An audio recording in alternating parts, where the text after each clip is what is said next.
Paramashivoham Om Nityananda Paramashivoham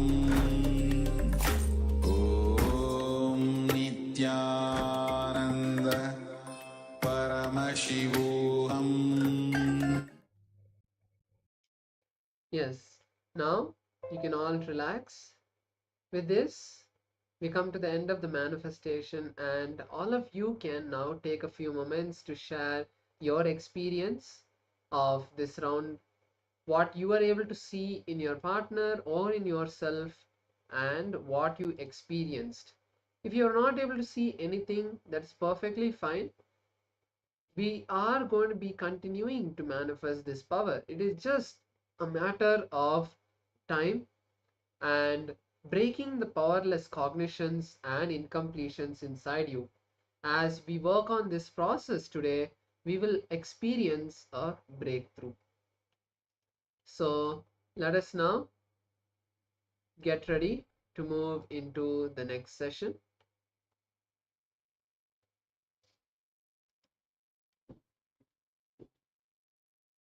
So the next session is about the 4 images of ourself: the inner image, outer image, others image, and life image. How to complete with them and go beyond those incompletions is what we're going to be learning in this session.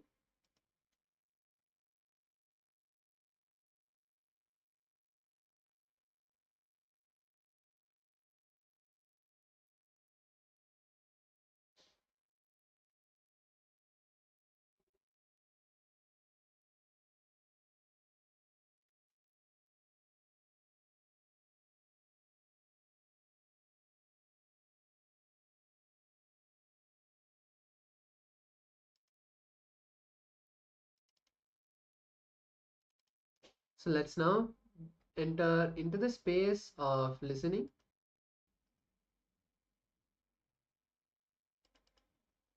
as we now listen from Swamiji about how to create the best 4 images in our life. Let's now listen to Swamiji. Understand? All sattvic bliss is your right, is your birthright, and you guys are Shaivites. Shaivite means joyful guys.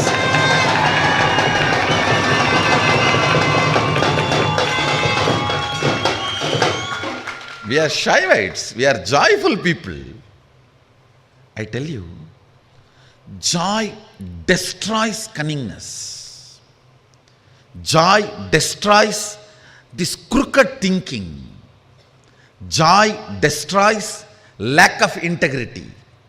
Joy gives you larger vision. Sadashiva himself, I tell you guys, when he lands in you, he will create an intense joy in your system. That is the way he will land. He is Lord of Ananda. I wanted to explain from the angle of the spiritual alchemy process about the reason for the Sattvika Ananda. Understand? Do not allow your physiology or psychology to enjoy any joy which comes by torturing anybody. Don't allow. Then you lose your Shaivatva. No. You lose your Shivattvamasi. No, don't allow. Never allow any joy which comes by suffering of the other person, torture of the other person. No. Then your brain loses its capacity to hold Sadashiva in you. And always encourage, grow the Sattvika Anandas. Don't be shy to grow the Sattvika Ananda. Do not be shy to grow the bliss of Sattvika, means non-violent joys, should be grown so much into the system. I tell you, more and more dosage of non-violent bliss, develops larger and larger vision of life. Sattvika Ananda person gets, I can't even describe the benefits, because the benefits happening in the physical level, in the muscle memory level, physiological level, psychological level. When the pitta in your brain, that layer of pitta reduces, only then your system develops a power called eating its own dead cells and cleaning up, which is the energy of Rudra. Understand? Listen. Just now, few days before, one fellow got Nobel Prize for Physics. His research project, I studied his research project. Why he got? It is all about the science of how the body is eating its old dead cells and how it can be supported and encouraged. Please listen. For what he got the Nobel Prize now, at least 60,000 years before, elaborately Sadashiva describes. I can give you precise word. Now I think in English they use the word autophagy or something. I can give you the precise word in Sanskrit, in Agama, and the precise principle. Precisely.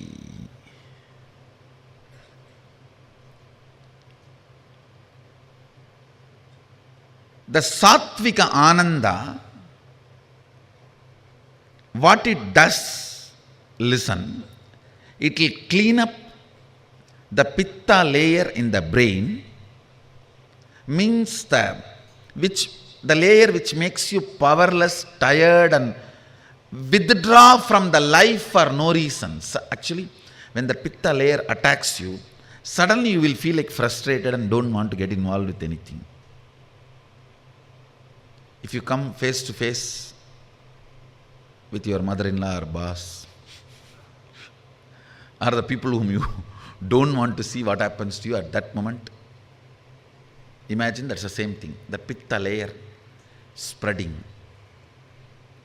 Listen, this Sattvika Ananda first thing cleans up that subtle layer of pitta, that is one. Second, it awakens the Rudra energy in you, which makes your system eat all the dead cells and dead parts of you and clean up. Just clean up.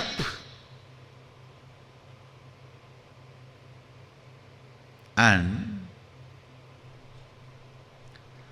this cleaning up is very important to keep you young, to keep you energetic, to keep you healthy, to keep you blissful. As long as this Rudra energy is alive in you, you will not die, you will be immortal.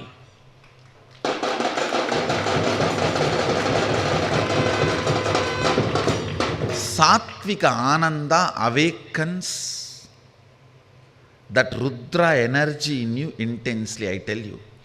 At any cost, whatever you have to give up to live with the happy people, sattvically happy people, just go and be with them.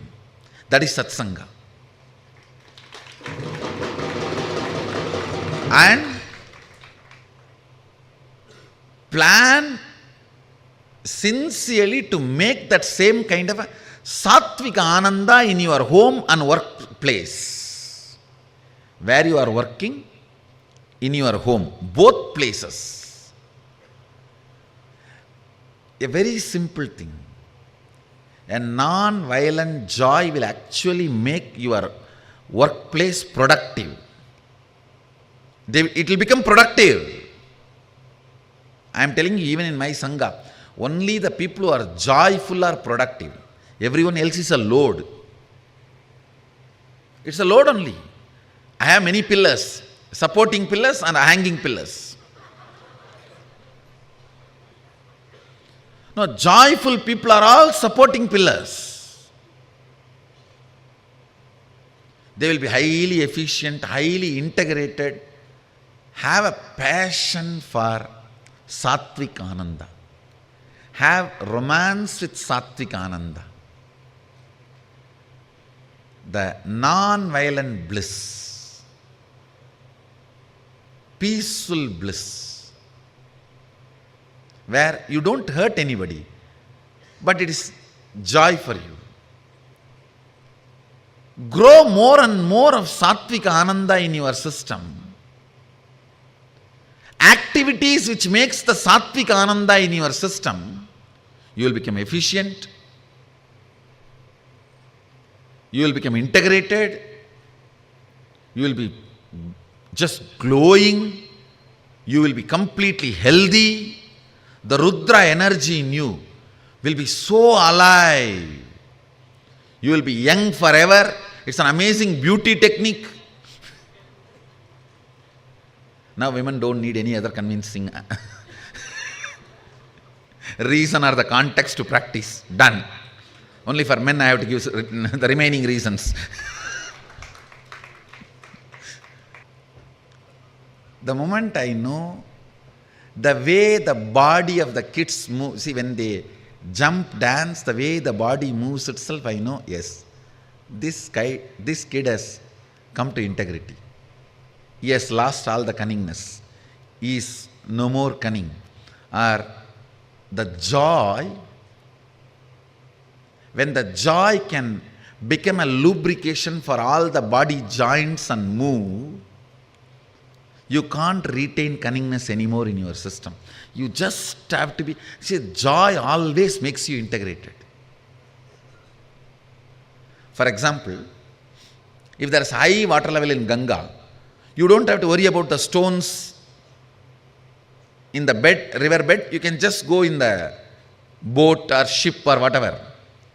If the water level is low, you need to worry about the stones and everything.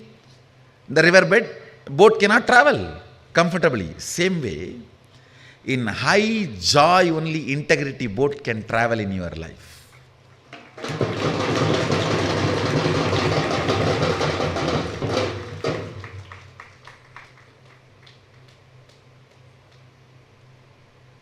Immediately the moment he said, I just saw who are those kids? Yes. And I know because I am seeing them here, morning and night. And I know what is the space they will go and sleep if they jump and breathe my breathing space for such long time. I tell you, joy, sattvika ananda makes you a Shaivite. So much of sattvika ananda, biomemory will get into your system. It will help you in every process so powerfully. See, especially when you jump and all, the bliss is inhaled by every pore of your body. Every pore of your body, the bliss is inhaled. It becomes part of your muscle memory and biomemory. Of course, doing puja is surely sattvika ananda, but you don't use the whole body to do puja. But with these kirtans, it's like a whole body is used. The way your body flows with that, I can tell you, the level of integrity you have and the efficiency or the vision about life.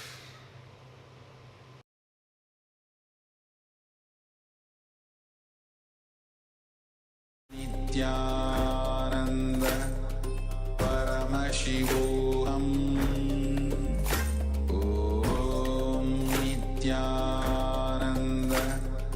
Paramashivoham Om Nityananda Paramashivoham Om Nityananda Paramashivoham Om.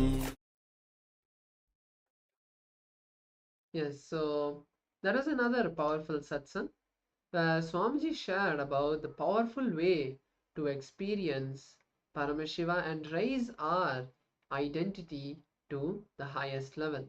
So now we'll be completing with the incompletions that we have written from morning, which is the mirror completion technique. This mirror completion technique is a very powerful technique that Swamiji has revealed as part of the Purnatva process, where we look at ourselves in the mirror and as if it was a portal, go back to that incident when it happened. Maybe at first you might just be staring at your face, but unclutch from his face and start looking at that person in the mirror as if that person was you when the incident happened. This process can immensely complete your incompletions and give you a breakthrough. So let's now enter the first step, where now the incompletion that you have written about your inner image, outer image, others image and life image, the first time you experienced your identity, go to that incident and we'll be doing the completion process on that. So see the first incident and lock both your eyes with the reflection in the mirror. Start reliving, visualizing the whole incident, the root of the incident. See the incident in the mirror and visualize it happening. Relive it the way at least 5 times. Relive until the incident, that incompletion, loses power over you. Until that fear, that doubt, that incompletion, that guilt, that shyness, that shame, that hatred loses power over you. Relive with tremendous sincerity, and it'll be a boon that you have the new body and mind that you experience. Don't complain, don't brood over, be intense and do the process. So let's begin now. Take the first incident when you experienced your identity and start reliving that with the mirror. If you don't have a mirror, you can even use your phone, but make sure that it is in silent mode, the notifications are turned off, and you only have the phone, only have your face in the camera. Let's begin.